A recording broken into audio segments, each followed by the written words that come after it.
et son homologue français, François Hollande. C'était il y a quelques instants, l'agenda du chef de l'État au cœur donc de son séjour parisien, en marge de la table ronde sur le programme national de développement. La rencontre donc il y a quelques instants avec le président François Hollande. Les deux chefs d'État ont abordé les questions d'intérêt commun. La rencontre a duré 1 heure d'horloge. À l'issue du tête-à-tête, le président Ouattara s'est prononcé sur la situation des droits de l'homme en Côte d'Ivoire, la crise malienne et naturellement le programme national de développement PND.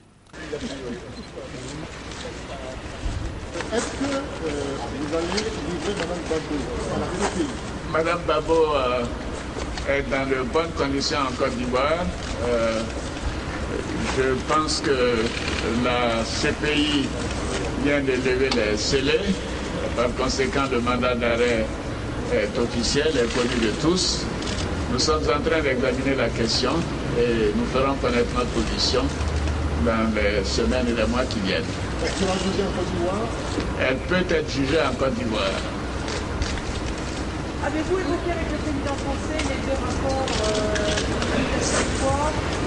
concernant le rapport de l'ONU et de Ah oui, nous apprécions toujours les rapports des ONG. Bien sûr, quelquefois, ce ne sont pas des rapports très objectifs ou très complets ou bien à jour, mais ce sont des recommandations dont nous tenons compte. La Côte d'Ivoire a la volonté de continuer d'être un État de droit et de renforcer l'État de droit. Nous respectons les droits humains.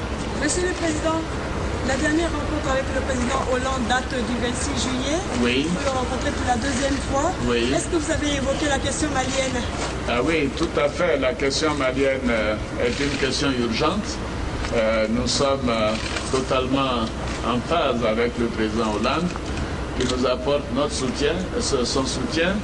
La question malienne est d'abord une question africaine, une question ouest-africaine, et nous sommes déterminés à mettre en place les structures dont nous avons parlé au récent sommet de la CEDEAO à Boucha.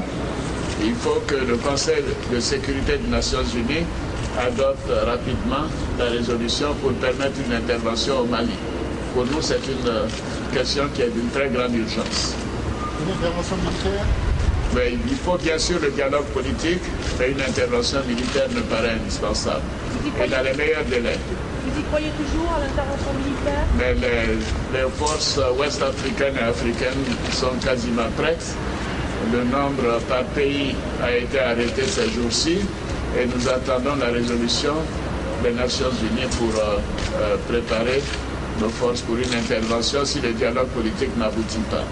Monsieur le Président, vous êtes venu en quête de fonds et de soutien pour la reconstruction de notre pays. Est-ce que vous avez un chiffrage après 24 heures de rencontre?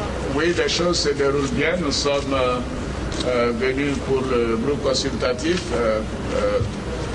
boucler le financement du programme 2012-2015 pour les investissements publics et privés en Côte d'Ivoire.